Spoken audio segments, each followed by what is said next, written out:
Bismillahirrahmanirrahim. Assalamualaikum warahmatullahi wabarakatuh. Pada video pertemuan yang ke-6 ini di mata kuliah statistik dan probabilitas, kita akan membahas mengenai kuesioner penelitian ya.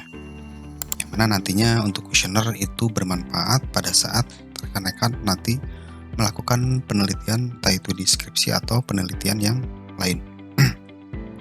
Nah, subtopik pada pembahasan kali ini akan membahas mengenai tipe pertanyaan, skala kuesioner, kemudian validitas dan reliabilitas, kemudian ada web kuesioner atau e-kuesioner ya. Apa kuesioner itu? Ya, kuesioner adalah suatu kumpulan pertanyaan dan pernyataan yang telah disusun sedemikian rupa untuk dijawab oleh responden dalam rangka mengumpulkan data sesuai dengan tujuan penelitian tertentu. Jadi pada saat nanti rekan-rekan melakukan penelitian entah itu skripsi, jadi rekan-rekan harus membuat yang namanya kuesioner. Jadi nanti kuesioner tersebut rekan-rekan bagikan kepada responden ya untuk diisi. Entah itu responden secara populasi atau sampel ya. Kuesioner adalah cara yang murah untuk mengumpulkan data dari responden yang sangat banyak. Murah di sini adalah kuesioner tidak perlu mengeluarkan budget ya. Apalagi kalau misalkan kita membuat e-kuesioner, yaitu kuesioner yang berbasis online. Terkecuali kalau misalkan rekan-rekan membuat kuesioner yang memang harus difotokopi dan harus disebarkan ke beberapa orang. Itu perlu budget ya. Jika kuesioner dilengkapi dengan pertanyaan demografis dari respondennya, maka informasi tersebut dapat digunakan untuk menganalisis data berdasarkan berbagai kelompok ya. Kenapa di sini ada kalimat demografis? Karena nanti biasanya ada klasifikasi berdasarkan usia, kemudian jenis kelamin, kemudian lamanya bekerja atau lamanya kuliah, kemudian jenjang pendidikan ya. Kan berbeda-beda tuh, setiap responden tidak akan sama. Misalkan ada yang jenjang pendidikannya S1 atau SMA, ada yang S2. Kemudian jenis kelamin ada yang perempuan, ada yang laki-laki ya, seperti itu. Itu adalah termasuk ke dalam demografis. Kuesioner itu bersifat survei sehingga hasil kuesioner tidak seobjektif dibandingkan dengan hasil penelitian lab.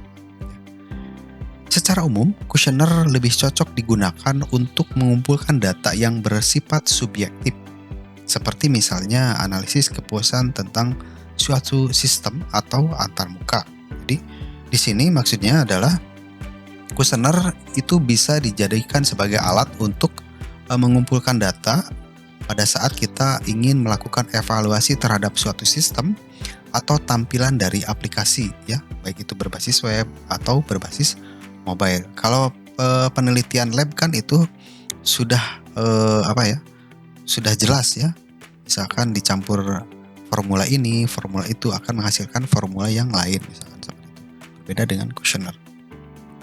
Nah, kapan suatu penelitian menggunakan kuesioner? Beberapa keadaan yang menjadi pertimbangan digunakannya kuesioner. Yang pertama adalah bila sumber data dan dana terbatas.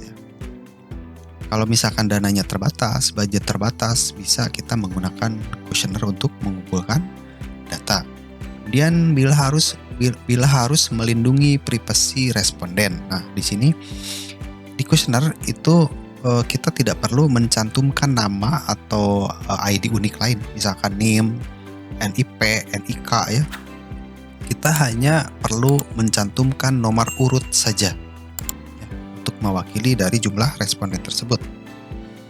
Bila ingin menguatkan temuan yang sudah ada, jadi dengan adanya kuesioner itu kita bisa melakukan evaluasi atau menguatkan temuan berdasarkan beberapa jawaban dari responden yang kita ikut sertakan di dalam penelitian.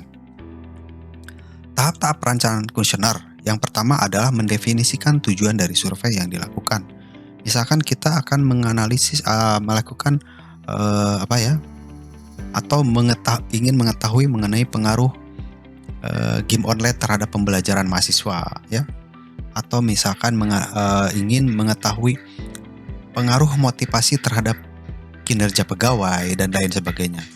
Kemudian yang kedua adalah menentukan kelompok sampel. Ya, kelompok sampel di sini adalah misalkan dalam satu kampus itu ada beberapa fakultas atau ada beberapa program studi. Nah, kita harus bisa menentukan terlebih dahulu sampel mana yang akan kita ambil. Apakah sampelnya hanya satu kelas saja, ya, atau hanya satu program studi, atau satu fakultas. Ya. Nah, di sana sudah ada kejelasan tuh kelompok sampel yang akan kita ambil. Kemudian menulis kuesioner. Kita menulis kuesioner berdasarkan variabel-variabel yang kita ambil di dalam penelitian. Misalkan kalau kita ingin meneliti tentang kinerja pegawai, ingin meneliti tentang game online, berarti pertanyaan-pertanyaan tersebut harus berkaitan dengan variabel yang kita ambil di dalam penelitian. Misalkan variabel game online, berarti pertanyaannya harus berkaitan dengan game online. Tapi kalau misalkan di skripsi atau tesis yang umum ya, biasanya pengambilan atau pembuatan kuesioner itu berdasarkan indikator dan dimensi yang sudah ditentukan oleh para ahli, ya, seperti itu. Misalkan tentang bermain game online, berarti pertanyaannya seberapa lama bermain game online, ya, seperti itu, dan lain sebagainya lah, banyak. Kemudian mengolah kuesioner. Mengolah kuesioner di sini adalah mengolah data dari hasil kuesioner, data mentah ya. Misalkan dari kuesioner yang sudah kita sebar, itu akan kembali berupa data, yaitu angka-angka ya, yang menjawab sangat setuju jadi 5 angkanya, kemudian yang menjawab sangat tidak setuju 1 ya, seperti itu. Kemudian menginterpretasikan hasil. Dalam hal ini nanti berdasarkan hasil olah data yang dilakukan oleh SPSS misalkan, atau Lisrel, atau Amos, atau Smart PLS, itu kita harus bisa menjelaskan dari hasil tabel yang sudah di-generate oleh software tersebut ya. Apakah signifikan, atau apakah valid, tidak valid, reliable, tidak reliable, ya seperti itu ya. Kemudian persentase yang menjawab setuju berapa orang, yang menjawab kurang setuju berapa orang, dan lain sebagainya, masih banyak. Kemudian menyusun pertanyaan. Pada tahap ini diasumsikan bahwa kita sudah menentukan jenis data, merumuskan tujuan, dan menentukan kelompok respondennya. Pertanyaan dimulai dengan pertanyaan demografi responden, ya, tentunya. Misalkan berkaitan dengan usia, jenis kelamin, lama bekerja atau lama kuliah, kemudian strata pendidikan, ya. Data ini digunakan untuk mengkorelasikan antara kelompok untuk melihat kekonsistenan jawaban. Dalam pertanyaan demografi, jangan tanyakan pertanyaan yang bersifat rahasia pribadi yang tidak ada kaitannya dengan penelitian. Misalkan, misalnya bersaingnya gaji, padahal yang kita teliti adalah kemampuan menggunakan sistem. Itu kan tidak berkaitan.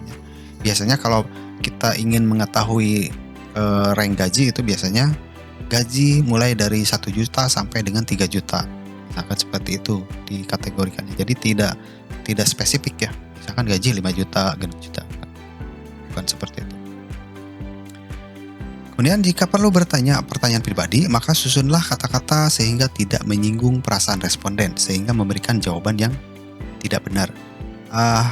Terkadang kalau kita mengisi kuesioner itu, entah itu kuesioner secara manual ya, entah itu secara e-kuesioner, secara online, itu mungkin ada beberapa poin yang biasanya menyinggung data pribadi ya.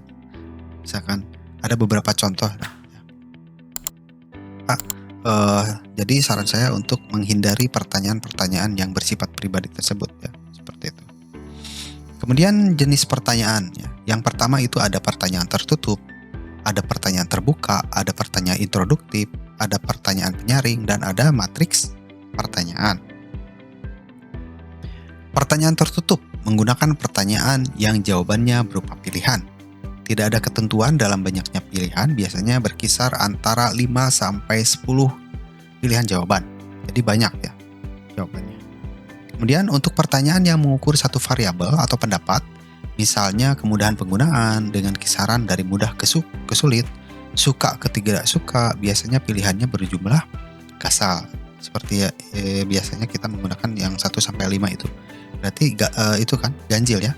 Yang tengah-tengah biasanya kurang setuju atau namanya netral. Gitu. Contoh pertanyaan tertutup. Di bawah ini ada beberapa cara tindakan prevensi terhadap berjangkitnya penyakit AIDS. Tolong Anda cek jawaban mana yang benar. Yang pertama, misalkan hindari pergaulan seks bebas, hindari penggunaan jarum suntik, hindari tukar-menukar pasangan, dan D, tidak tahu. Jawabannya A, B, C, D. Misalkan seperti itu. Kemudian ada pertanyaan terbuka, responden bebas memberikan jawaban tanpa dibatasi jenis jawabannya. Pertanyaan terbuka baik untuk memastikan subjektivitas data. Dengan pertanyaan terbuka, kita dapat menangkap beragam pendapat tentang suatu hal yang akan kita tanyakan. Pertanyaan terbuka biasanya diletakkan pada akhir daftar pertanyaan untuk mengetahui pendapat responden tentang hal yang akan diteliti. Contoh, tolong Ibu sebutkan zat-zat gizi utama yang diperlukan tubuh manusia. Dalam buku manual jawabannya adalah karbohidrat, protein, lemak, mineral, vitamin, dan air. Kemudian pertanyaan introduktif. Pertanyaan yang sifatnya bukan merupakan pertanyaan yang langsung berhubungan dengan tujuan penelitian. Sifatnya yaitu menggiring atau menuntun responden untuk bisa menjawab pertanyaan-pertanyaan mengenai suatu hal yang baru yang belum dimengerti oleh responden. Contoh misalkan, dalam penelitian pengetahuan, sikap dan perilaku mengenai hubungan konsumsi lemak dalam keluarga dengan penyakit kardiovaskular pada ibu-ibu dengan pendidikan rata-rata tamat SD. Maka kolesterol merupakan salah satu komponen lemak yang erat kaitannya dengan penyakit kardiovaskular yang sangat besar kemungkinannya belum dikenal oleh para ibu. Kemudian ada pertanyaan penyaring. Pertanyaan penyaring digunakan untuk menyaring suatu populasi sehingga didapatkan subpopulasi atau subkelompok yang lebih spesifik. Contohnya, suatu program pencegahan osteoporosis direncanakan akan diadakan bagi ibu-ibu muda setiap pagi pukul 10-12 selama 1 bulan. Untuk mengetahui jumlah ibu yang berminat, maka dibuat kuesioner ya. Yang pertama, apakah ibu bekerja di pagi hari antara pukul 10-12? Apakah ibu mengantar putra-putri ke sekolah antara pukul 10-12? Ya. Keduanya adalah pertanyaan penyaring, karena itu adalah menggiring si responden. Ya. Kemudian ada contohnya ya, masih penyaring. Survei pengobatan diare balita. Yang pertama, apakah dalam 3 bulan terakhir ini balita ibu pernah mengalami diare? Ya, tidak. Bila ya, jawabannya nomor 2. Tindakan pengobatan apa yang ibu lakukan terhadap balita ibu pada waktu diare? Ya, pertanyaan nomor 1 adalah pertanyaan penyaring. Ya, seperti itu. Kemudian ada matriks pertanyaan. Bila kuesioner direncanakan akan diisi sendiri oleh responden, atau responden memilih sendiri jawaban yang benar dari pertanyaan-pertanyaan dalam kuesioner, maka disebut sebagai cara self-administered questionnaire. Ya. Contoh misalkan, sikap mahasiswa terhadap situasi keamanan di Jakarta. Ya, gitu. Nah, yang pertama misalkan yang diperlukan negara ini adalah hukum dan ketertiban negara. Di sana ada jawaban tuh. Sangat setuju, setuju, sangat tidak setuju, dan ragu-ragu. Kemudian sampai dengan 5 pertanyaan, demonstran menggunakan metode penyampaian pesan secara damai. Kita tinggal melakukan checklist terhadap jawaban-jawaban yang sudah diberikan kolom masing-masing.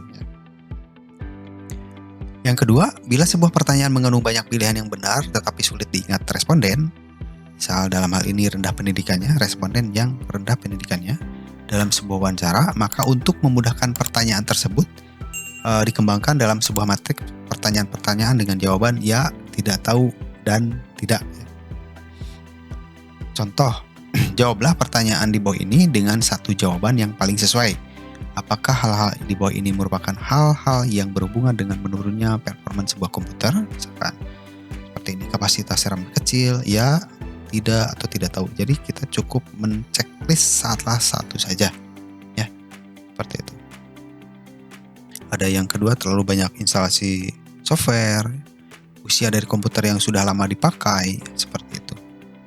Jadi kita sebagai responden tinggal menceklis di kolom ya atau tidak tahu. Yang ketiga, untuk menilai sesuatu berdasarkan kriteria yang telah disetujui. Contoh, untuk menilai usulan penelitian yang akan diterima oleh sponsor, telah dikembangkan suatu kriteria penilaian sebagai berikut. Bobot penilaian 1 sampai dengan 4 dengan ketentuan makin besar angka, makin baik penilaian. Ya. Nah, seperti ini. Misalkan formulasi permasalahan, kita checklistnya di bagian mana tuh? Bobot yang paling besar adalah yang paling baik penilaiannya. Ya. Originalitas penelitian, kemudian manfaat penelitian dan sebagainya. Kemudian data kuesioner. Data kuesioner merupakan suatu daftar yang berisi dengan pertanyaan untuk tujuan khusus yang memungkinkan penganalisis untuk mengumpulkan data mengenai yang pertama sikap responden atau sikap yang akan kita teliti, keyakinan, perilaku, dan karakteristik. Tipe kuesioner itu ada yang berformat bebas dan ada yang format pasti. Format bebas. Kuesioner format bebas berisi dengan pertanyaan-pertanyaan yang harus diisi oleh responden di tempat yang sudah disediakan. Contoh, sebutkan metode-metode yang Anda rasa tepat untuk memperbaiki masukan-masukan yang mengandung kesalahan. Ya. Kemudian format pasti. Tadi kan format bebas tuh, sekarang format pasti. Jenis dari pertanyaan ini dibuat sehingga responden dapat memeriksa check off ya jawaban-jawaban yang sudah sesuai.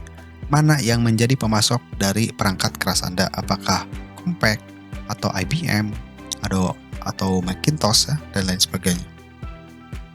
Kemudian yes no question. Jenis dari pertanyaan-pertanyaan ini memungkinkan responden untuk menjawab ya atau tidak. Kemudian format pasti ya. Yang bagian C itu ada choice question ya. Jenis dari pertanyaan-pertanyaan ini memungkinkan responden untuk memberikan pendapatnya. Bagaimana pendapat Anda tentang komputerisasi yang akan dilakukan ini? Yang pertama adalah sangat setuju, yang kedua setuju, yang ketiga kurang setuju, yang keempat tidak setuju, dan yang kelima sangat setuju. Jadi pada saat nanti kita memilih sangat setuju berarti itu akan menghasilkan nilai 1. Kalau misalkan kita ini sebenarnya ada yang pertanyaan negatif, ada yang pertanyaan positif ya. Kalau misalkan ini adalah format untuk pertanyaan negatif. Kalau yang positif itu biasanya 5 adalah sangat setuju, ya 4 setuju, 3 kurang setuju, kemudian 2 tidak setuju dan 1 sangat tidak setuju. Itu ada yang positif, ada yang negatif, seperti itu. Kemudian ada skala kuesioner. Alasan penggunaan skala yaitu pengukuran karakteristik responden, kemudian validitas dan kelayakan atau validitas dan reliabilitas ya. Bentuk pengukuran skala ada nominal, ada ordinal, ada interval, dan ada rasio. Skala nominal. Skala nominal adalah skala yang hanya bisa membedakan benda, peristiwa, ataupun objek yang diteliti antara satu dengan yang lainnya berdasarkan nama atau predikatnya.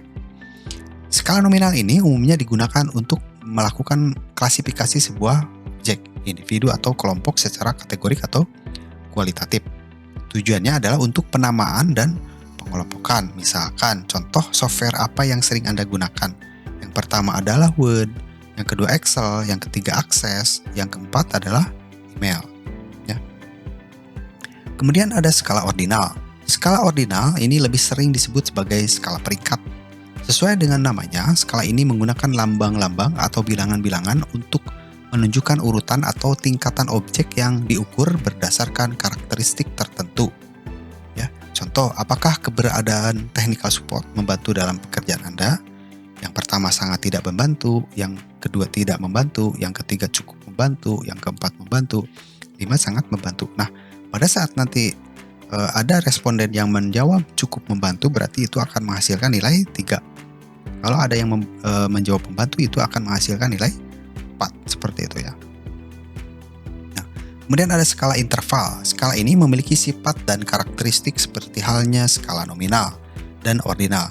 Hanya saja yang menjadi pembeda dari skala ini adalah adanya jarak atau interval yang tetap antara variabel-variabelnya. Meskipun skala ini sudah memiliki nilai intrinsik dan jarak, tetapi jarak tersebut belum merupakan kelipatannya. Pernyataan ini bisa diartikan bahwa skala interval tidak punya nilai nol mutlak. Misal di sini, seberapa bermanfaatkah dukungan yang diberikan oleh technical support? Yang pertama sangat tidak membantu, ya. Yang kedua membantu, tiga kurang membantu, empat membantu, yang kelima sangat membantu. Jadi skala mana yang akan si responden pilih, ya, seperti itu.